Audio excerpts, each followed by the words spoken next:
अस्सलाम वालेकुम। Welcome to my channel.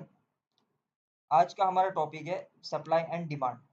Market में सप्लाई किसे कहते हैं और डिमांड किसे कहते हैं और किस जगह पे हम लोग इसको पहचानें और ये किस जगह पे बनती है, इसकी पावर कितनी होती है। यहाँ पे प्राइसेस यहाँ पे आने के बाद में किसी डिमांड एरिया पे या किसी सप्लाई एरिया पे आने के बाद प्राइसेस क्या करती है, प्राइसेस का मूवमेंट क्या होता है, उस चीज़ के बारे में हम लोग समझेंगे।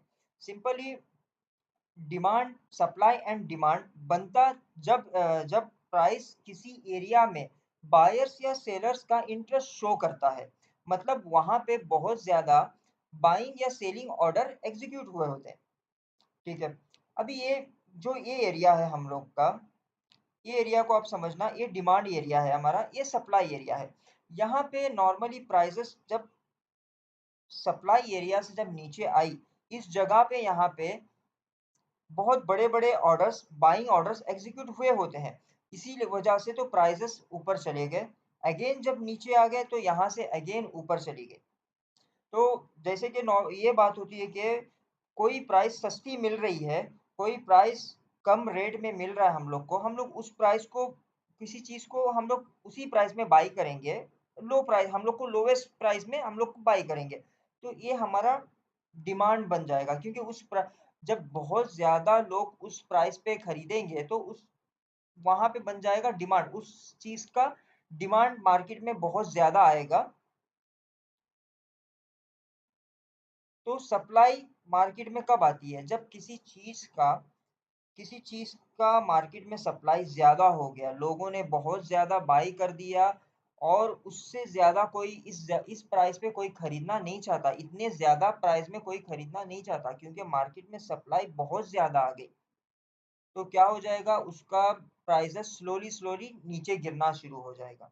ठीक है, इसी तरह से हम लोग मार्केट में भी यही होता है। मार्केट में मैं आपको लाइव चार्ट में समझाता हूँ किस तरीके से हम लोग देखेंगे सप्लाई जोन कैसे है और सप्लाई की कैंडल, डिमांड की कैंडल कैसी होती है, मैं आपको बहुत इजी तरीके से समझाऊंगा। सबसे पहले आप ये देखो, ये समझना आप, दो रेड कैंडल के बीच में एक ग्रीन कैंडल होगी या दो ग्रीन कैंडल के बीच में एक रेड कैंडल होगी। वही हमारी सप्लाई या डिमांड का काम करेगी। ठीक है। अभी यहाँ पे प्राइस यहाँ से ब्रेकआउट करके जब प्राइसेस ऊपर चले गए, इस जगह से प्राइसेस जब ऊपर चले गए, ये एरिया हमारा पहले हमारा सप्लाई एरिया था, यहाँ से प्राइसेस गिर रही थी।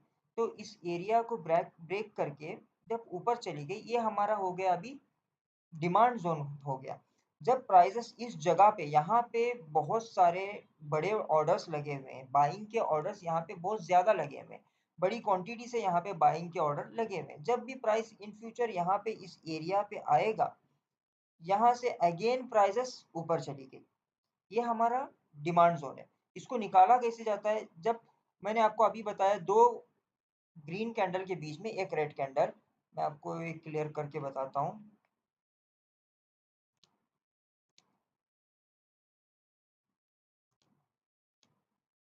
यहाँ पे देखना, अब इस जो ग्रीन कैंडल के बीच में, इन दो ग्रीन कैंडल के बीच में एक रेड कैंडल बनी है। ये हमारा काम करेगा, डिमांड की काम करेगी, ये कैंडल डिमांड की काम करेगी। ठीक है। और ये 4 आवर का चार्ट है, 4 आवर का चार्ट है, ये चल रहा है अभी। ये किसी भी चार्ट में आप देख लो, कोई भी टाइम फ्रेम में, 1 घंटे के टाइम फ्रेम में देख लो, 30 मिनट के टाइम फ्रेम में देख लो, या इसको 1 मिनट में देख लो, या 3 मिनट में देख लो, कहीं पे भी देखेंगे आपको सेम इसी तरह से बनेगा। बस आपको इतना पहचानना है कि दो ग्रीन कैंडल के बीच में एक रेड कैंडल हो या दो रेड कैंडल के बीच में एक ग्रीन कैंडल हो। अभी यहाँ पे इस चीज को आप समझना, आप, ये हमारा डिमांड जोन हो गया। प्राइसेस जब यहाँ पे आ गई, प्राइसेस यहाँ से ऊपर चली गई। अब जब प्राइसेस इस एरिया से नीचे गिर गई, जब यहाँ से प्राइसेस नीचे आई, तो यहाँ पे आप देखो सप्लाई कैंडल बनी हुई है, दो ग्रीन के बीच में एक रेड कैंडल बनी हुई है। ये हमारी सप्लाई जोन बन गया। जब प्राइसेस यहाँ से ऊपर जा रही है, फिर से रिट्रेसमेंट के लिए नीचे आ रही है। मैंने आप रिट्रेसमेंट के लिए नीचे आई, ये ज़्यादा नीचे नहीं आई क्योंकि मार्केट का ट्रेंड अभी यहाँ से बुलिश की तरफ है। तो इसने थोड़ा सा ही वर्क करना है, लेकिन यहाँ से वर्क की। ओके। अब इस चीज़ को, जब प्राइसेस अगेन ऊपर चले गए, यहाँ से नहीं गिरी, सिर्फ इसी पॉइंट पे यहाँ से गिरी प्राइसेस, लेकिन इस एरिया पे, क्योंकि यहाँ पे अगला सप्लाई एरिया यहाँ पे है, ये नेक्स्ट रेजिस्टेंस एरिया ये बनता है हमारा। तो प्राइसेस जब यहाँ पे गई, अगेन रिट्रेसमेंट के लिए नीचे। अब मैंने जैसे आपको बताया, अब इस एरिया के ऊपर चल रही है मार्केट, तो इसको देखना, इस एरिया के ऊपर मार्केट चल रही है, प्राइसेस इसको ब्रेकआउट करके जब ऊपर चली गई, अगेन नीचे आई, तो यहाँ से फिर से बाइंग के लिए चलेगी मार्केट। तो सिंपली आपको ये चीज़ का समझ में आ गया होगा, ये आप समझ लेना, इस चीज़ को बार बार मार्केट में प्रैक्टिस करना कि सप्लाई जोन डिमांड जोन को कैसे फाइंड किया जाता है, क्या है, कौन सी कैंडल को हम लोग देखें। इस चीज़ के बारे में आप लोग बार बार प्रैक्टिस करेंगे, वीडियोस को बार बार देखेंगे, समझेंगे, आपको इजीली मालूम हो जाएगा कि हम लोग सप्लाई और डिमांड को कैसे फाइंड करेंगे, उस जगह पे किस तरीके से हम लोग बाइंग या सेलिंग ट्रेड प्लान करेंगे। आपको मैंने अभी बताया ये बड़े टाइम फ्रेम में, अब छोटे टाइम फ्रेम में भी सेम वही बनता है। नॉर्मली सब लोग बहुत ज़्यादा कंफ्यूज होते हैं, जो बड़े टाइम फ्रेम में बन रहा है छोटे टाइम फ्रेम में भी वही बनता है या नहीं है, सब वही काम करता है। बस आपको देखना उस तरीके से, बड़े टाइम फ्रेम में आपको ट्रेड देखना है, मार्केट का ट्रेंड चल क्या रहा है, बाइंग चल रहा है, सेलिंग चल रहा है, और छोटे टाइम फ्रेम के अंदर आके अपना ट्रेड को एग्जीक्यूट करना है। जैसे मैंने अभी आपको बताया, मैंने बड़े टाइम फ्रेम के हिसाब से ये हमारा डिमांड जोन बन था। जब मार्केट यहाँ से जब ऊपर चली गई, छोटे टाइम फ्रेम में देखो यहाँ पे आ गई मार्केट, अगेन ऊपर, फिर से नीचे आ गई, फिर से अगेन ऊपर, फिर नीचे आ गई, फिर से अगेन ऊपर, ये हमारा डिमांड जोन है। जब मार्केट यहीं से ऊपर जा रही है, मैंने इसको बड़े टाइम फ्रेम में आपके सामने अभी इसी चीज को निकाला, तो ये छोटे टाइम फ्रेम में भी सेम इसी तरीके से वर्क करता है। अभी छोटे टाइम फ्रेम के अंदर मैं बताता हूँ, अब ये चीज को देखना, यहाँ पे सप्लाई जोन है, मार्केट इस चीज का टेस्ट करती है, नीचे गिरती है, ठीक है, अगेन इस एरिया पे यहाँ पे आ गई, अगेन इसी सप्लाई को टेस्ट करती है, अगेन नीचे करती है, सीधा प्राइसेस नीचे आ गई। ये हमारा हो गया बड़े टाइम फ्रेम का, 4 आवर के टाइम फ्रेम का डिमांड जोन है ये। तो यहाँ से जब 4 आवर का टाइम फ्रेम का मतलब, अब ये 5 मिनट की कैंडल है और ये 4 आवर का डिमांड जोन है, तो यहाँ पे तो बहुत स्ट्रांगली तो बायर्स है। 5 मिनट का टाइम फ्रेम तो कुछ भी काम नहीं करेगा उसके सामने। जब प्राइसेस इतना नीचे आ गई, तो यहाँ से अगेन सीधे ऊपर चली गई। ये यही अभी सिर्फ आपको मैंने एक एग्जांपल दिया हूँ, अभी यहाँ पे बहुत सारे हैं, मैंने आपको 1 मिनट में भी दिखा दूंगा ना, तो वही मिलने वाला है, वही सेम चीजें मिलेगी। आप इस चीज को देखना, ये हमारा, ये हमारी डिमांड जोन है, प्राइस यहाँ पे आ गई, ये हमारा डिमांड जोन का एरिया था, यहाँ पे प्राइस आ गई, यहाँ से ऊपर चली गई। और कभी ऐसे भी होता है कि कोई डिमांड काम नहीं करती, जैसे कि अभी ये डिमांड काम नहीं की, ये डिमांड काम नहीं की, ये डिमांड काम नहीं की, इसी चीज को आपको फाइंड करना है।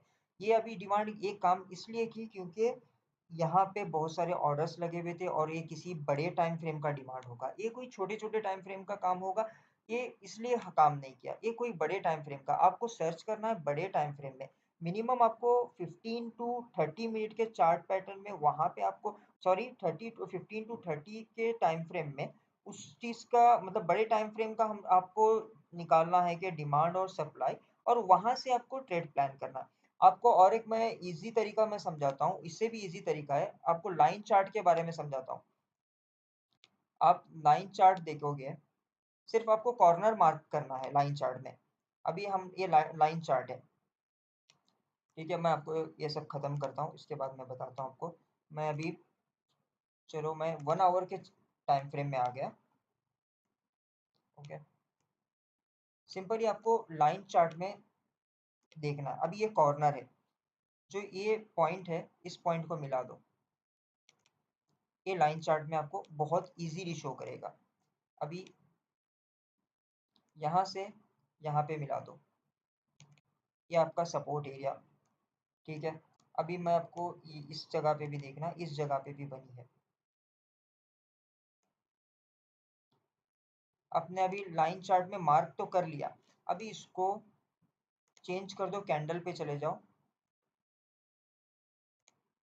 कैंडल पे जाके आप इसको देखना, थोड़ा सा ऊपर नीचे होगा, लेकिन इसको क्लियर कर लेना। परफेक्ट में देखो, परफेक्टली अभी यही चीज है। यहाँ पे सपोर्ट बना दिए, आप लाइन चार्ट से मार्किंग कर लो, आपको बहुत इजी हो जाएगा।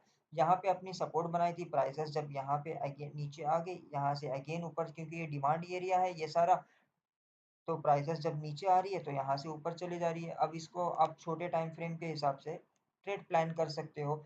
यहाँ पे कैंडल का बिहेवियर क्या होता है, यहाँ पे मार्केट इस जगह पे इस पॉइंट पे आने के बाद में कौन किस तरीके की कैंडल बन रही है, हम लोग उसको देख के ट्रेड प्लान कर सकते हैं। अभी जैसे हैमर बन गया, उसके बाद में आपका डॉजी कैंडल बन गया, इंडिसीजन कैंडल बन गई, उसके बाद में हम लोग प्लान करेंगे ट्रेड किस तरीके से लेना है। आपको मैं धीरे धीरे मैं बताऊंगा ट्रेड भी किस तरीके से लेना है। सबसे पहले आप ये चीज को समझ लेना कि सप्लाई एंड डिमांड क्या होता है, हम लोग इसको किस तरीके से पहचाने, ये किस जगह पे बनती है, इन सब चीज़ों के बारे में आप समझ जाओ, इजीली आपको हो जाएगा। अभी मैंने जो आपको मैं बताया, जो समझाया मैंने आपको, ये 30 मिनट्स में भी यहाँ पे बनी है। अभी आप देखना 30 मिनट्स में दो रेड कैंडल के बीच में एक ग्रीन कैंडल बनी है। जब प्राइसेस इसके नीचे आ गई, अब यही चीज आपकी बनेगी, जो जब इसके नीचे आके ब्रेकआउट करके इसके नीचे आ गए अगेन, जब प्राइसेस इस लेवल पे जाएगी, यही हमारा अभी बन जाएगा, ये हमारा सप्लाई जोन बन जाएगा, ये रेजिस्टेंस बन जाएगा। प्राइसेस जब यहाँ पे जा रही है, प्राइसेस नीचे आ रही है, अगेन ऊपर गई, फिर से नीचे आ गई। ठीक है, ये हर सब कैंडल पे, हर टाइम फ्रेम पे यही बनता है, सेम चीज बनती है। कोई घबराने की कोई बात नहीं है, आपको इजीली समझ में आ जाएगा। आप कंटिन्यू वीडियो बार बार देखो, बार बार समझो इस चीज को, आप प्रैक्टिस करो 2-3 घंटा, आप अपने लैपटॉप में अपने सिस्टम पे चार्ट पे आप टाइम निकालो, टाइम दो इस चीज को, आपको बहुत इजीली समझ में आ जाएगा, आराम से आप कर पाओगे।